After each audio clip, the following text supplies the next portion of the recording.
Let's go live to Victoria now. We're going to get an update from authorities on the fire situation that's unfolding in the state. Catastrophic. Welcome to the right across key areas. Wiebusch, Emergency Management Commissioner.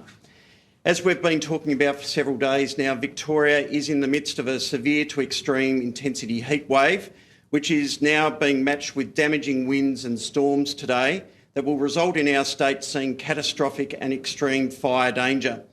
That means that any fires that are in our landscape today already, or those that may start, will be uncontrollable, unpredictable, and will be very fast moving. The areas that are in catastrophic fire danger rating today is the Wimmera, the Southwest, North Country and North Central districts. The remainder of the state is in extreme fire danger rating. So anywhere in the state today will be challenging and difficult conditions for our firefighters. With the winds that we'll see today, there will be periods where our aviation fleet, that is over 70 aircraft today, will not be able to fly.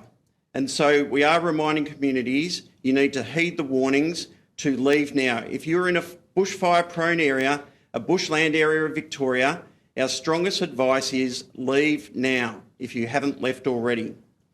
If you don't leave now, it could result in your life being lost.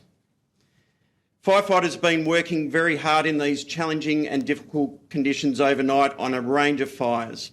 This morning we've had 40 fires already in the landscape. 30 of those remain active.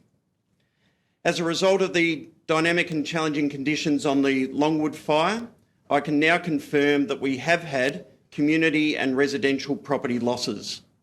We know that we have had the community centre and the telephone exchange damaged or lost at the township of Ruffy, and in and around the Ruffy township there are multiple homes that have been lost to fire. We can't confirm those numbers at this stage. It's still too dangerous to get in and on the ground, but we have seen through our aerial intelligence gathering helicopters that we have lost multiple properties in and around the Ruffy area. On the Wiebusch fire in the north of the state, we've also seen damage to a significant pine plantation there. 1,200 to 1,600 hectares of pine plantation in 22 years of age, so well-matured pine plantation, has also been lost. But at this stage, there have not been any property losses reported as a result of that significant fire. But overnight, with lightning, we have seen a range of fires pop up across the state, particularly in Gippsland, and Chief Fire Officer Chris Hardman will speak about that shortly. Obviously, our thoughts are very much with the communities in and around the Longford fire at the moment where those property losses have occurred, and we will get around and support those communities today, and the Premier will speak more about that in a moment. Our fire chiefs will also speak about the potential impact zone maps for the two significant fires, being the Longwood fire and also the Wiebusch Mount Lawson fire.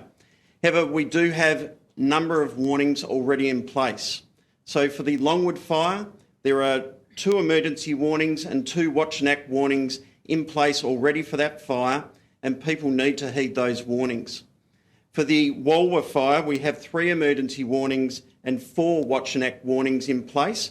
And again, for the communities in and around that fire, you need to heed those warnings now. We also have advice warnings out for a complex of fires down in the Gippsland region. Late yesterday, we saw 92 personnel from New South Wales Rural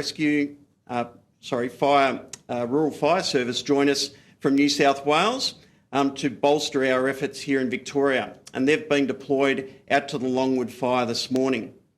We've also requested an additional 117 interstate personnel that will arrive on Saturday to be available for Sunday, and that is a mix of incident management team personnel along with additional firefighters into the landscape.